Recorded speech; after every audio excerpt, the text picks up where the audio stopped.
Ah, foi por e-mail, assim, o Edu é um cara que não interessa quanto tempo a gente fique sem se falar, a gente é amigo pra sempre, né? Qualquer ibiraboy é assim, quer dizer, quase. O Edu é muito querido, daí ele pediu pra eu falar de moda, comportamento, assim, e aí lá fui eu. Não sei o que eu tenho que todo mundo quer que eu fale de moda e comportamento, mas enfim.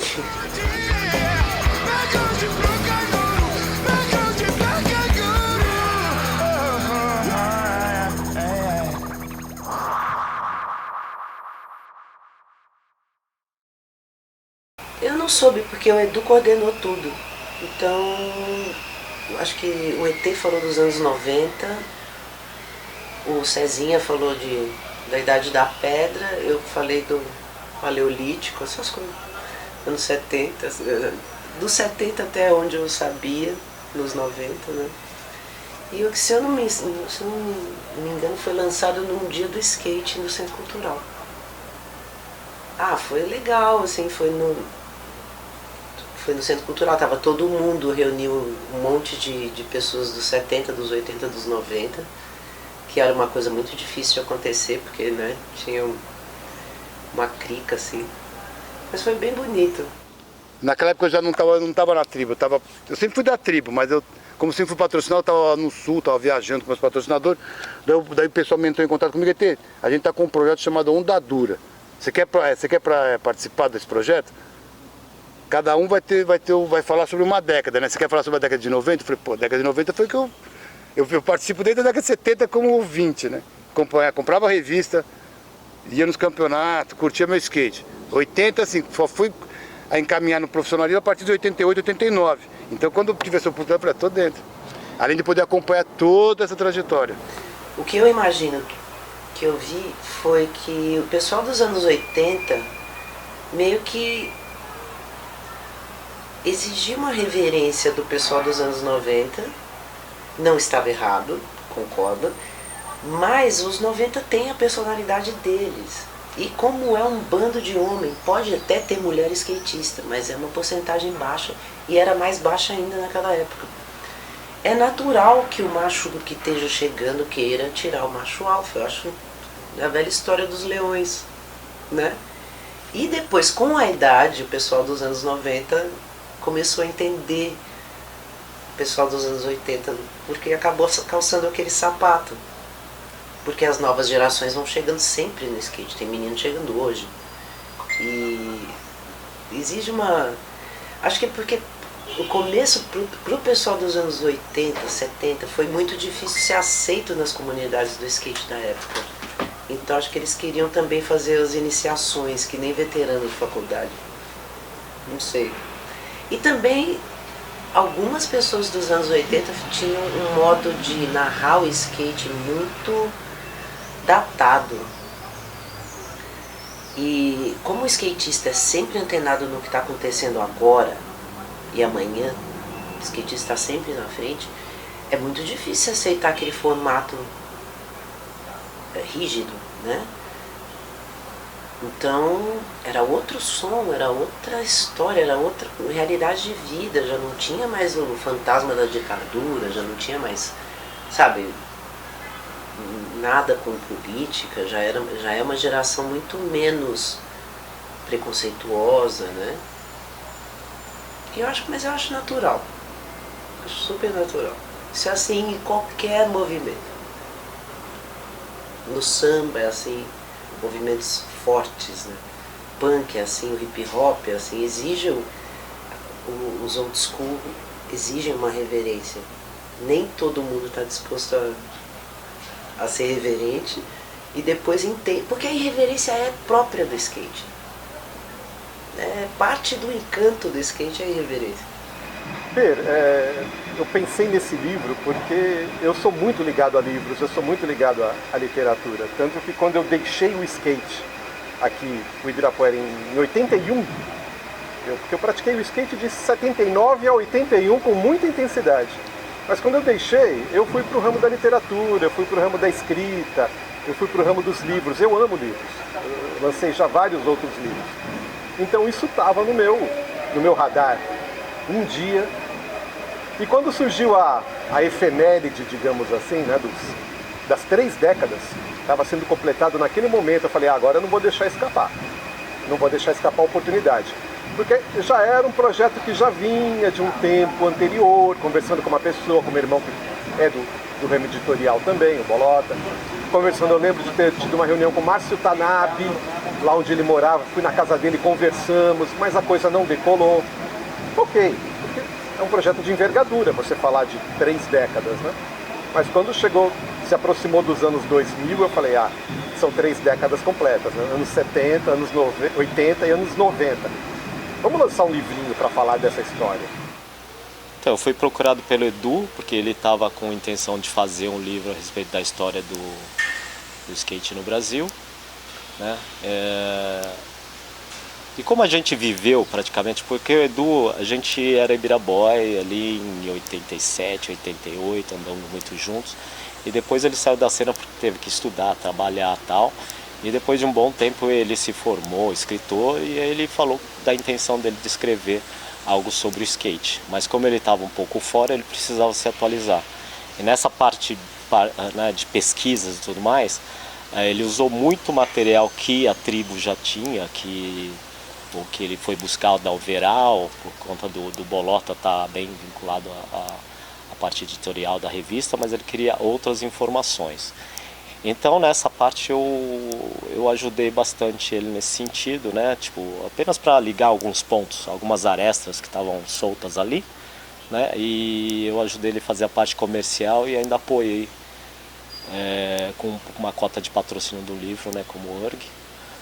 E é uma obra que está aí. Eu acho que tem muito mais a ser contado, né? Acho que o skate tem muito mais coisa para contar, mas é uma obra que conta uma parte do skate brasileiro, que eu acho bem interessante. Talvez lá por 95, né? Talvez lá por 95, que foi até um momento em que eu voltei pro skate de certa forma, parando para lembrar, porque eu fui trabalhar na tribo, fiquei alguns meses dando uma força para o meu irmão lá na tribo, na parte administrativa. Lá eu conheci o Vanderlei, da Varial, e papo vem, papo vai, fiquei sócio dele na Varial. Então durante um ano eu fui trabalhar na Varial. Então me aproximei novamente do ramo do skate, desse universo. E aí acho que foi na época que eu comecei a pensar nessa possibilidade. Então, 95, mais ou menos isso. Vamos lá, Ondadura. Ondadura, agora a gente pode nem lançar Ondadura, né? Registraram em Santa Catarina todas as categorias numa igreja como Ondadura. E agora que se quiser lançar Ondadura 2 não dá mais. A não ser que ela autorize, né? A onda de concreto. Não rola. Cara, pra falar a verdade, acho que é melhor você até perguntar isso pro meu irmão, porque o livro veio dele. A gente comprou a briga, lógico, pra fazer, porque a gente tinha todo o arquivo, era overall e tribo.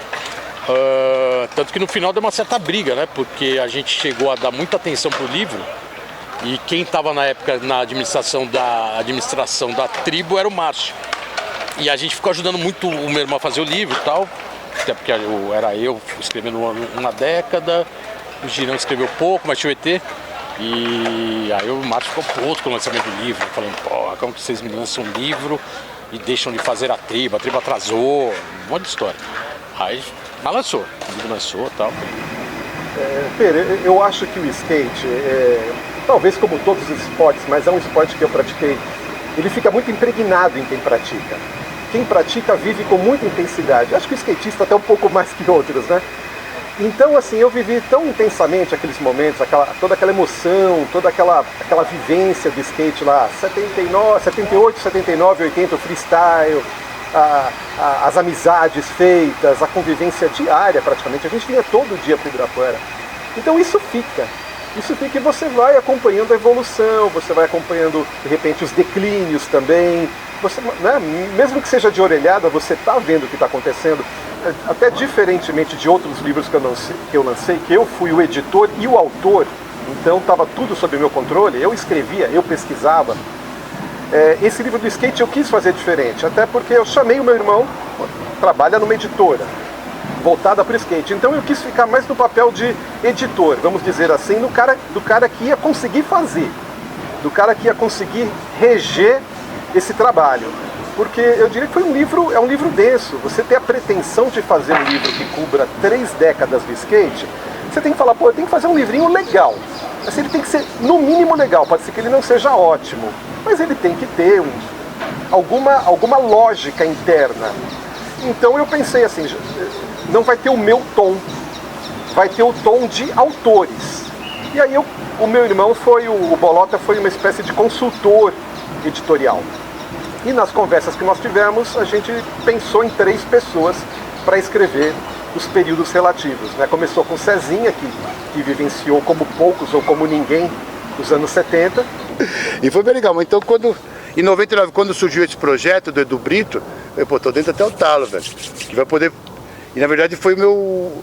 Eu vivi esse momento assim...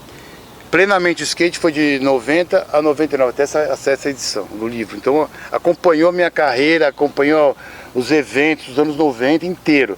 Foi uma corrida lado a lado, uma revista, um skate, uma pessoa caminhando junto, tendo o mesmo ideal, né? A partir dos anos 2000 já se abriu, o leque abriu. Mas até então era lado a lado. A concepção do livro Onda Dura, que ele partia a partir de uma revista da Tribo que foi lançada, eu acho que foi a Tribo 50, se não me engano, que contava mais das 3 décadas do skate, né? E nessa época o Edu Brito, que era irmão do Bolota, ele resolveu, pô, vamos fazer um livro, esse tema interessante, que dá pra dar a manga, acho que dá pano pra manga fazer um negócio legal aí, né, cara? Então, vamos pegar esse material aqui, vamos dar uma reeditoriada nele e vamos criar um livro, fazer um livro que contar a história do skate, 3 décadas do skate, né? Inclusive o título A Onda Dura, cara, é sensacional, Eduardo, tem que realmente, pô, tem que rasgar a seda, porque a onda dura quer dizer que a onda permanece, né? E a onda dura hardcore, né, cara? Muito, muito foda esse título, cara. Aí, né, o pessoal da editora entrou em contato comigo, né, cara, pô, Cezinha, tu pega a tua parte que você escreveu, cara, vamos fazer uma incrementada pra gente colocar no livro. A ideia é fazer assim, assado, fazer um novo pitch, nova interpretação, né?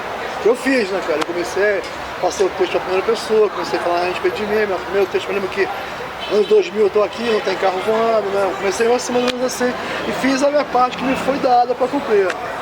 Só que para minha frustração, os textos seguintes do livro foram basicamente os textos emulados da revista, cara. Não ficou aquela pegada que poderia ter ficado, né, cara? Ninguém pegou a mesma coisa.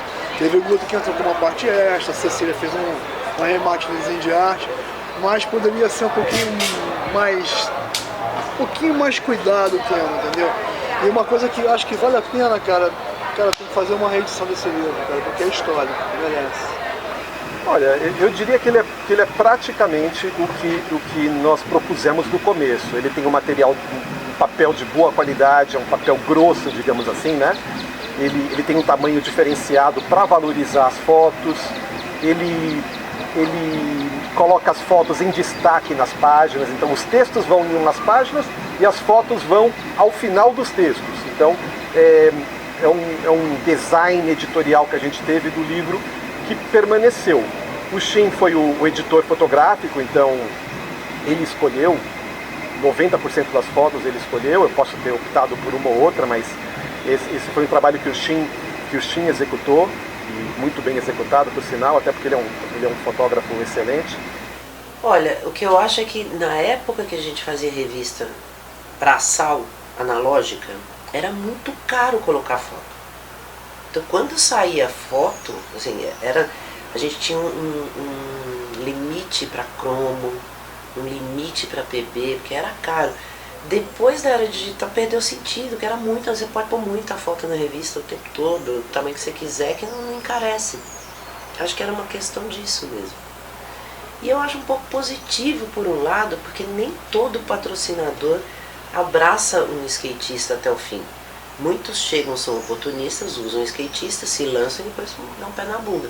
E aí ficou eternizado na revista que aquele cara... Então, é só o tempo que diz quem é quem, né? O Shin é um cara incrível, né? O Shin, ele tem um olhar diferenciado e de registrar a espontaneidade. Então, eu fiquei sabendo da foto no dia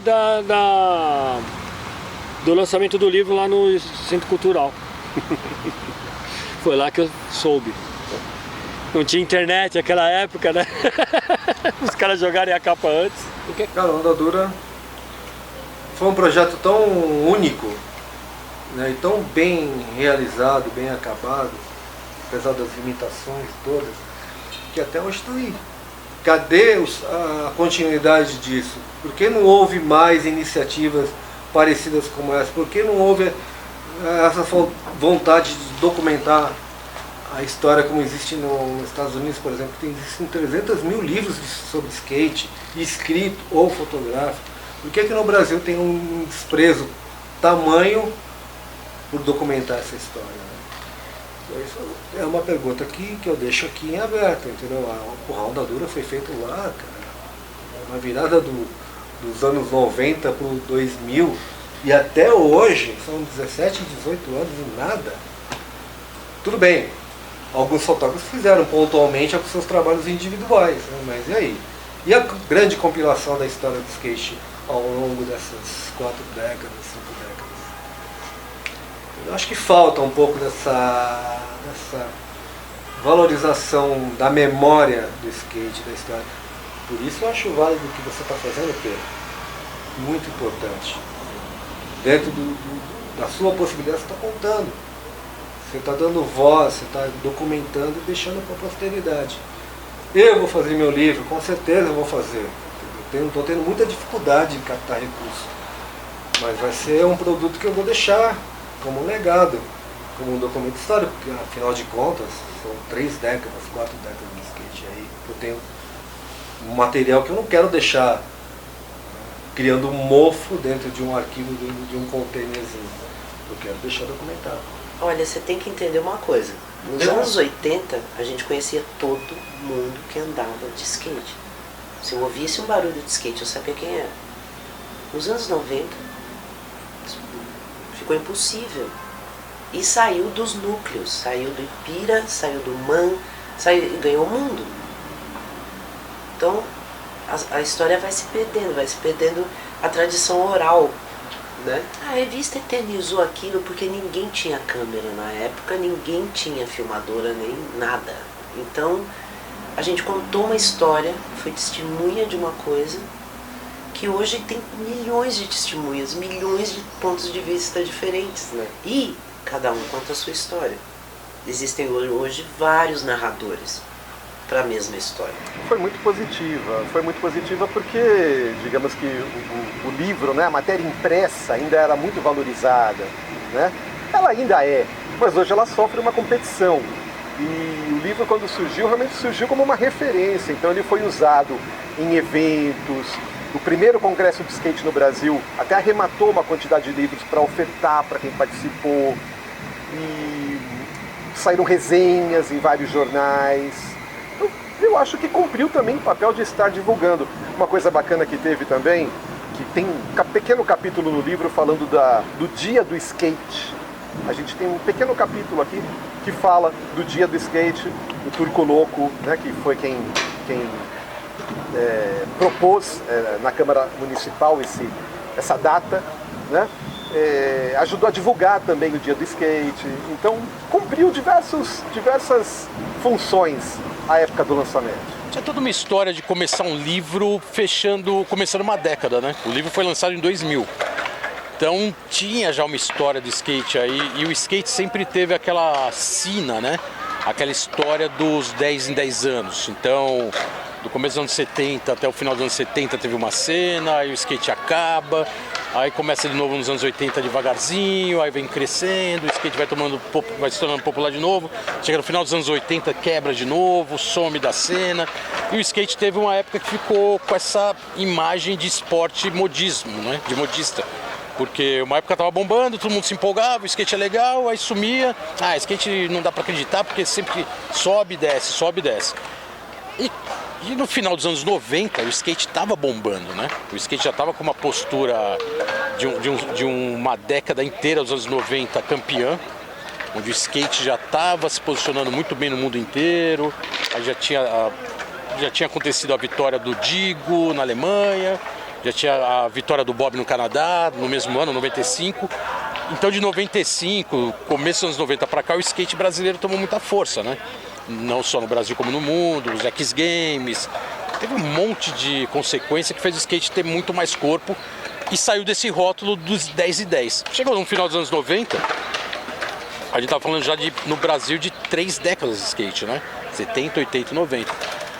Particularmente isso motivou a ter um livro sendo lançado no começo dos anos 2000. Eu acho que a geração que hoje tá aí, ela surgiu no fim dos 90.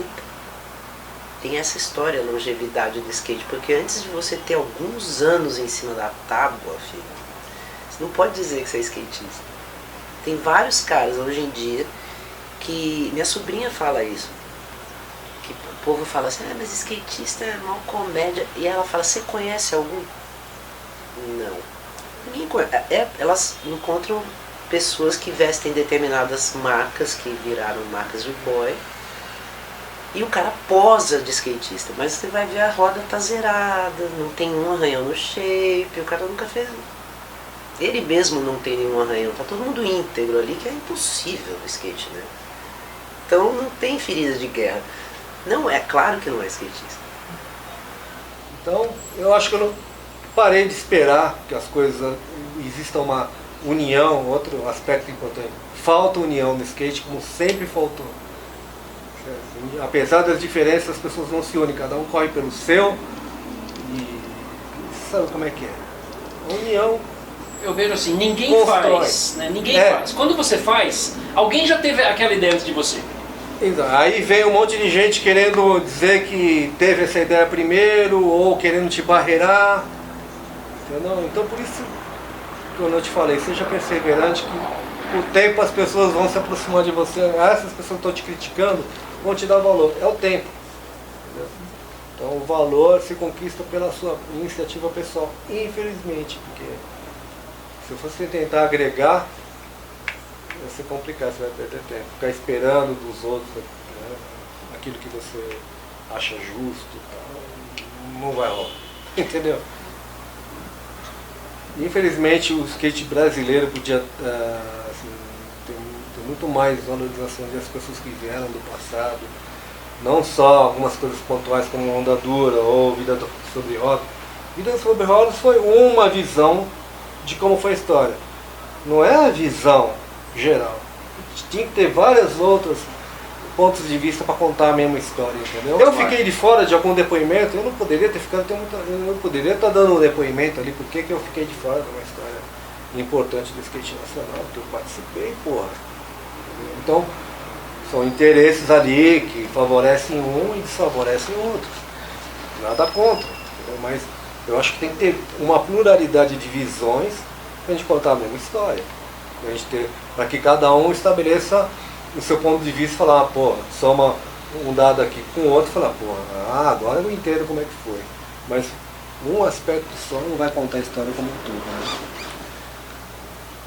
Então eu espero que, antes tarde do que nunca, vários filmes sejam feitos em relação a skate, livros e coisas, e documentos, documentários, trabalhos como o teu.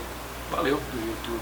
Eu acho que por isso que eu não gosto de falar muito, mas eu valorizo atitudes que nem você faça você mesmo. Você foi lá e meteu uma bronca, cara, sem recurso, né?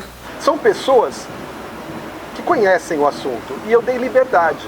Eu não fiquei assim, não escreve isso, ou não fala sobre aquilo. Eu realmente fiz uma revisão, eu fui bem livre nesse aspecto. Eu usei os textos que eles mandaram com muito pouca interferência para dar liberdade para eles. Então, às vezes, talvez quem leia com um tipo de filtro, fala, poxa, o livro não tem uma lógica, os textos são muito, talvez assim, desconjuntados, ou eles não têm uma relação um com o outro. Foi um pouco pretendido isso mesmo, na medida em que eu liberei para cada um escrever como quisesse, colocasse o seu coração para falar daquele período lá. Cara, boa pergunta essa. Porque é tipo assim, mais ou menos até chegar a Ondadura é a história do skate chegar até onde tá, que eu acho que nos anos 2000 o skate tem uma estabilizada legal do que é realmente próximo até hoje. Eu acho que de lá pra cá não teve grandes mudanças, né? Tanto no skate como na forma de andar e tudo. Eu acho que teve evolução técnica, as pistas finalmente voltaram à tona, né?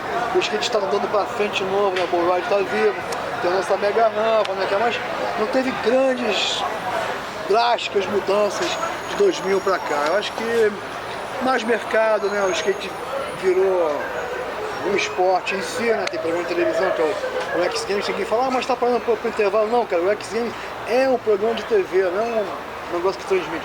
O X Games é feito para televisão, assim como tem o, sei lá, American Hero, que é feito de música, não é intervalo que o cara para, é feito para TV, é um programa de TV. Então, isso é uma das coisas que de repente teve uma certa mudança, né? O olhar da grande mídia em relação ao skate. Cara, que é legal pra caramba, mas eu fico meio triste, cara. O bagulho ficou tão careta, cara. É legal, sabe? Fica até chato falar isso, porque você é fodão e tudo, mas, cara, bem there, done that. Quando tem moleque, pô, maneiro, não sei o quê. Hoje, cara, eu fico até meio envergonhado, os caras falando, cara, amigo dos assinantes, pô, cara, não é mesmo, né? Mas é difícil, cara. O que vai vir de lá pra cá? O que teve grandes mudanças? Acho que não teve realmente grandes mudanças. Não vamos no skate é aquele bandeira até hoje, cara. E assim, agora, é claro que quando o projeto vai se desenvolvendo, você vai encontrando algumas dificuldades que você tem que ir adaptando, né? E não é fácil você fazer um livro desse porte, e considerando até que tudo foi pago, a gente pagou com uma boa consideração de valor os fotógrafos, os autores, então tem a parte comercial também que a gente teve que correr atrás e que ocupou, e também imprimido pelo ano 2000, a gente precisava lançar em 2000 para marcar realmente as 3 décadas fechadas, né? Então, depois que a gente deu a largada, tinha que encerrar. Então tudo foi se afunilando e o resultado é esse aqui. O resultado é esse aqui, do qual eu me orgulho, está esgotado há bastante tempo. Tem livros no Japão, tem livros nos Estados Unidos falando da história de 3 décadas, né? E agora já são 5. Aí não dá pra falar essas coisas, porque se eu falar de 200 pessoas que não estão no livro, eu vou esquecer 800 pessoas que não estão no livro. E eu acho que para ser justo mesmo, você deveria estar registrando o tempo todo, porque existem skatistas que sumiram do mapa, mas foram essenciais. Eu lembro de um que era o Galo Cego. Ele é do Nordeste, um menino genial, inteligentíssimo. Ele tá no City Society, que também é um registro inestimável do skate, a série de vídeos do Cristiano Matheus. Cadê esse menino? Não sei. Dos anos 80, 70, o Múmia, o Tabosa, cadê? O Arroz, o Feijão, cadê esses meninos? Né? E eles são essenciais, e cadê? Não precisa ter ganho nada, mas era um pessoal assim inteligentíssimo, que exigia você sempre ser ligeiro, senão eles te põem na roda, assim. Eu sinto muita saudade deles. Ondadura faltou do Rio. Aliás, faltou muita coisa, né? Por causa que Ondadura, o livro poderia ter pegado o depoimento dos caras que viveram lá, que os caras estavam todos vivos, ou estão todos vivos, né? A grande maioria. Ele podia ter pegado o depoimento, né? Não feito um álbum de foto. Na verdade foi um álbum de foto, eu tenho esse livro Ondadura. Foi legal, o Brito fez um negócio legal, um bom trabalho, mas, podia ter sido melhor. Ele devia ter colhido o texto das pessoas, o depoimento das pessoas que viveram naquela época. Em São Paulo, né, por exemplo. E quando eu vi aquilo lá, eu falei, pô, tá faltando um Downhill Slide, cara. Que deu um maior impulso. Naquela época era muita gente praticando, hein? Hoje agora deve estar mais, mas naquela época tinha muita gente praticando. Segurou muito o mercado do skate, o negócio do Downhill Slide, só que não apareceu nada, né? Porque evidenciava street, evidenciava a pista, né? Como hoje rola, né? Então, pô, ficou faltando essa parte lá. Vamos ver se tem Ondadura 2, né? Sim, depois que o livro saiu, alguém falou, não tem foto do Diego Menezes, cara. Não tem foto. Falei, putz, o cara é campeão mundial, né? Não tem foto dele. Não tem foto do Sandro Dias. Aí eu logo corri, pô, mas tem foto do Bob, né? Aí não, tem um capítulo sobre o Bob, uma página dedicada ao Bob. Mas faltou Digo, faltou Sandro, faltou muito mais gente, né, Pedro? Mas assim, é um espaço limitado e a gente também é falível, né? Quem sabe nas 5 décadas de skate a gente recupere esse atraso? Bom, devido às proporções, porque num livro você não consegue colocar tudo, né? É impossível você colocar tudo, muita coisa ficou de fora. O que deu para ser registrado, tanto que a gente dividiu as décadas, cada um escreveu uma década, o Cezinha Chaves escreveu dos anos 70, eu falei dos anos 80, o ET falou dos anos 90, cada um contou o que viveu, é aquilo que está ali e assim, se teve partes integrantes do skate de fora, teria que ter um Onda Dura 2 agora, para ter a oportunidade de ter outra participação. Mas não tem jeito, mesmo que teve o filme Vida sobre Rodas, também é uma história de skate no Brasil e muita coisa ficou de fora e muita gente reclama, muita gente acha que é bairrismo. O livro também não fugiu disso, mas assim, eu acho que é o livro mais importante até hoje da história do skate no Brasil, tanto que não tem outro, né? Per, eu gosto de muitas fotos aqui que eu olho e falo, nossa, que foto sensacional, que foto, amo fotos, né? E algumas são muito especiais. Mas como eu não parei para pensar em qual que eu gosto mais, eu vou dizer a da capa.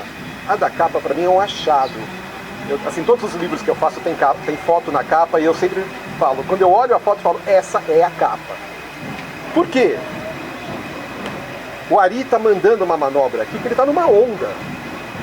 Ele tá numa onda dura, sente que ele tá no meio da batida da onda.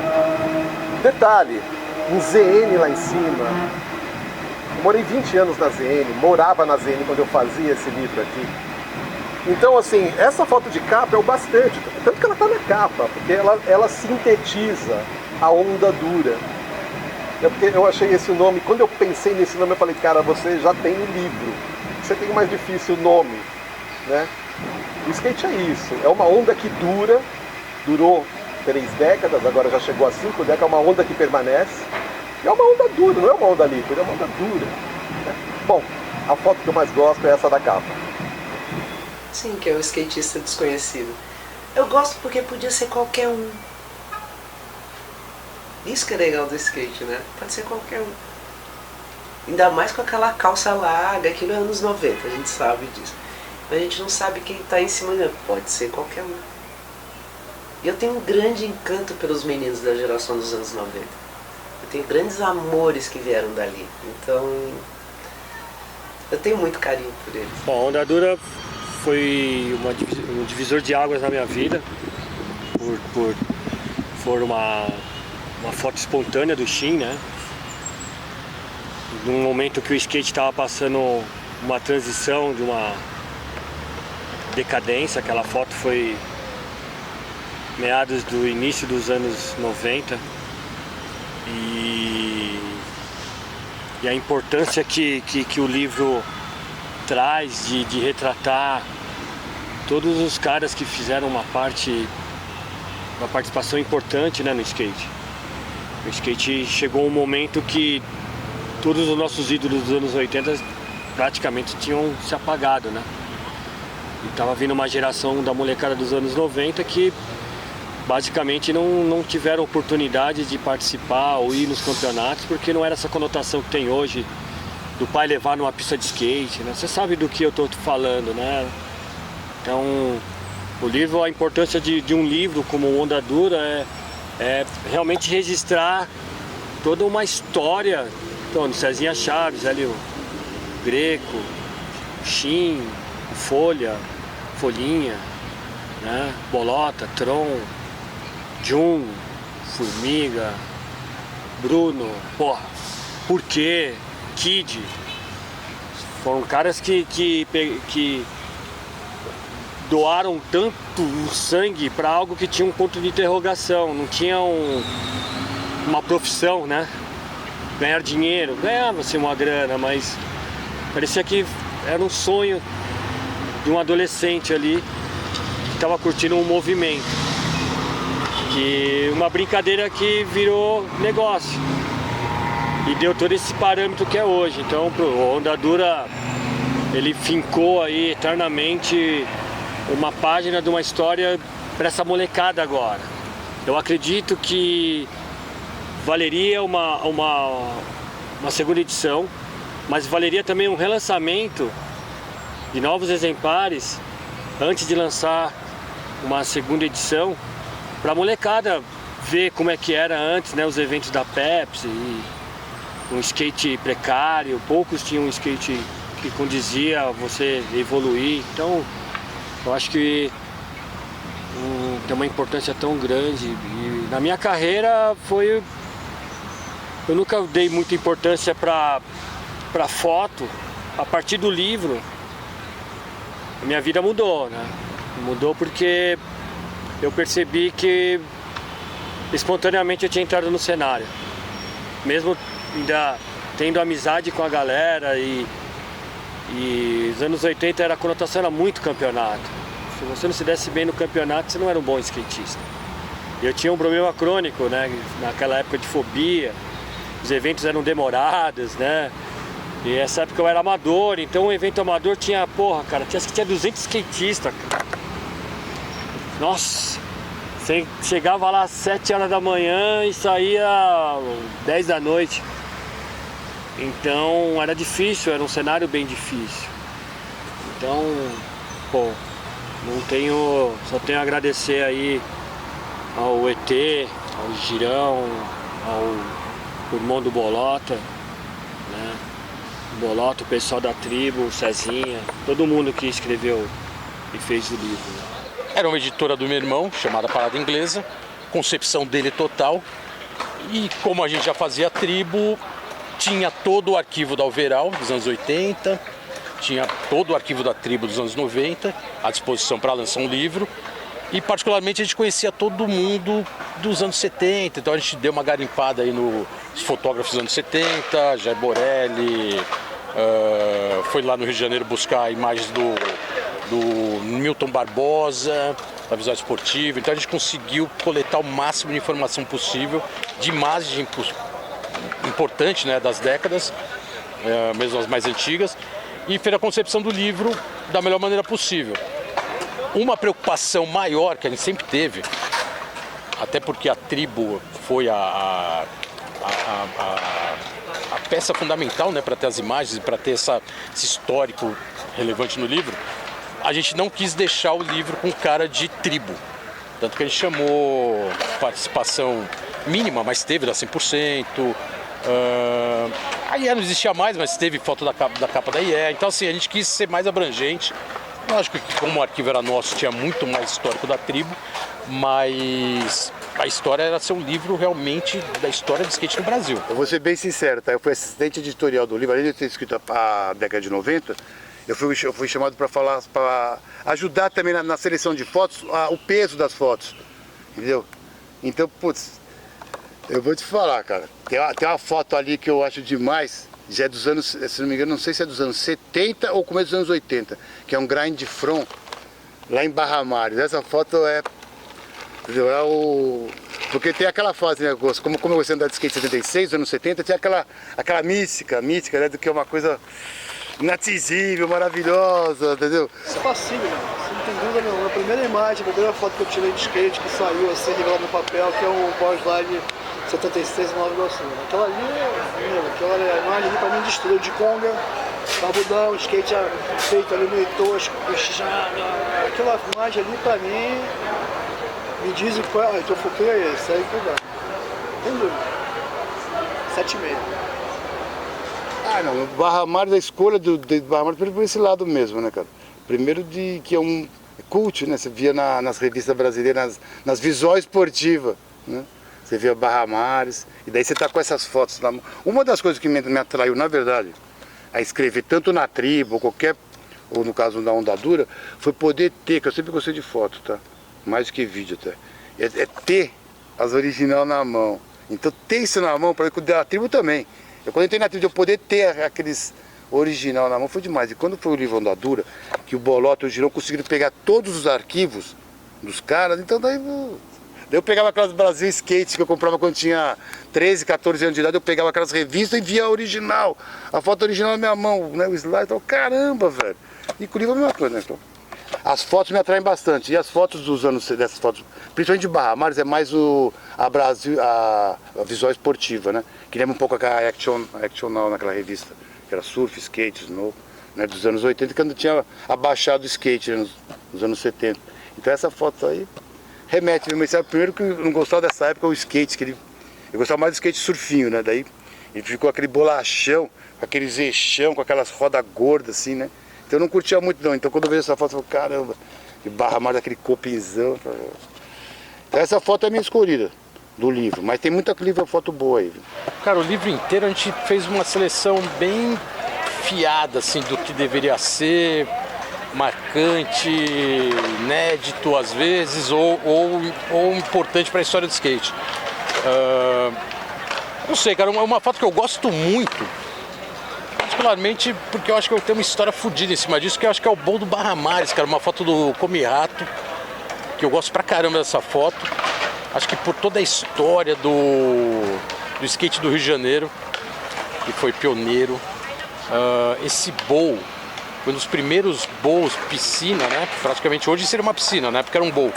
Hoje seria uma piscina com coping gigante, cravado no meio da Barra da Tijuca, num condomínio. Foi a primeira cidade que teve vários condomínios com pista de skate, com banks, com bowl, com transição. São Paulo chegou muito depois, para falar a verdade quase não teve, e o Rio já tinha.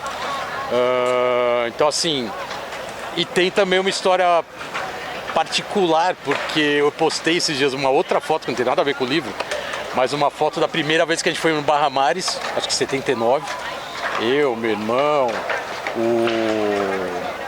o Anchovas, o Cuji, o Batata, o Danilo e os caras do Rio, que era o Tuca, o cara de vertical da ZN, o Carlos Noia e os Bambu e Bambitos, que eram os caras de freestyle. E a gente, puta cara, primeira vez no Rio de Janeiro, em 79, a gente foi lá conhecer o bowl do Barra Mares, que só saía em revista de skate. E chegou lá, a gente tava de pulseira, a gente acabou de sair da praia, a gente foi lá no meio da Barra da Tijuca, entrou no mar, saiu, cabelo todo zoado, maloqueiro, pulseira punk. E tinha os locais andando lá, que eram os locais da Zona Sul, da elite do skate carioca. Não vou citar nome, eles sabem quem são e a gente sabe quem é. E por algum motivo a galera meio se incomodou, porque a gente também estava com os caras da Zona Norte, esses skatistas do Rio que estavam com a gente.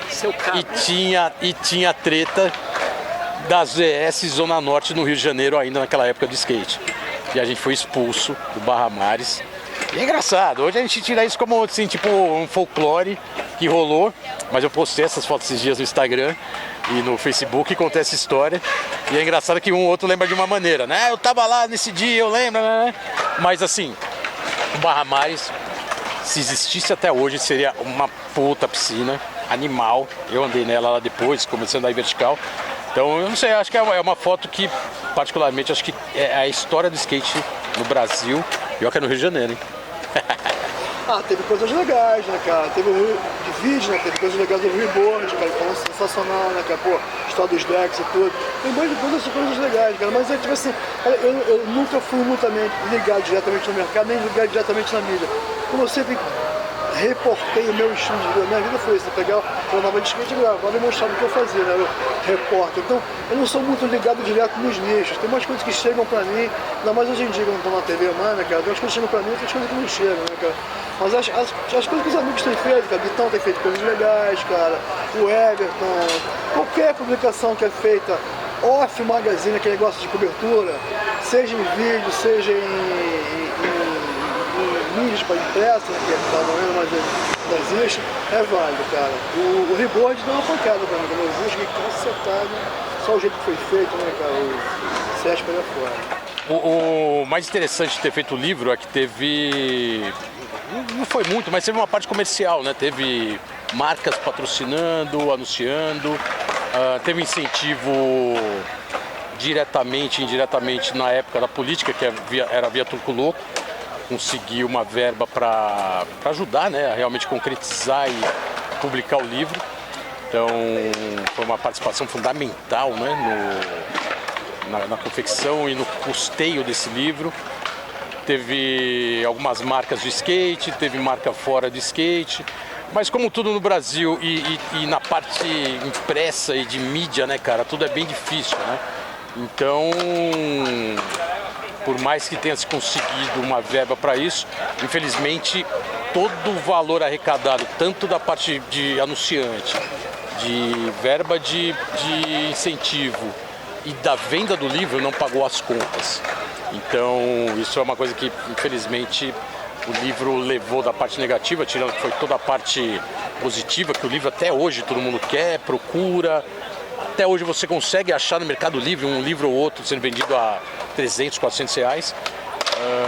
Mas o livro, infelizmente, não captou toda a grana que precisou para pagar o custo dele.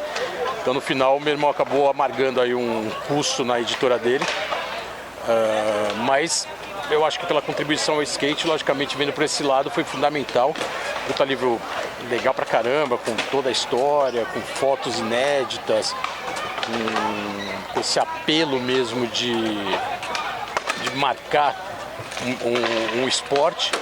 E é o único, como eu já falei antes, é o único livro com a história do skate no Brasil, de ponta a ponta. Então, espero algum dia poder lançar o Onda Dura 2, que provavelmente vai ser esse nome. Olha, fazer esse livro aqui foi um parto. Como é fazer todo o livro, né? Um editor é um parteiro de obras, né? Que ele administra vários departamentos para sair esse filhão aqui. E a gente tem que agradecer sempre quem permitiu a obra sair. Então, o livro teve vários apoiadores, né? Nós, na época, tivemos um apoio da Secretaria de Esportes, do Governo do Estado, o Turco Louco, na época ele era vereador e sempre apoiando o skate, teve uma presença importante. A Confederação Brasileira de Skate também teve uma participação aqui. Então foi gostoso poder reunir esse time todo de pessoas que acreditaram na proposta, porque algumas pessoas não acreditaram e não apoiaram. A gente batia nas portas, você sabe como é, você bate em portas e você leva uma ideia que você acha super bacana e as pessoas não, né? Mas enfim, esse, como outros trabalhos, só acontecem porque tem um apoiador e é bom sempre agradecer a eles.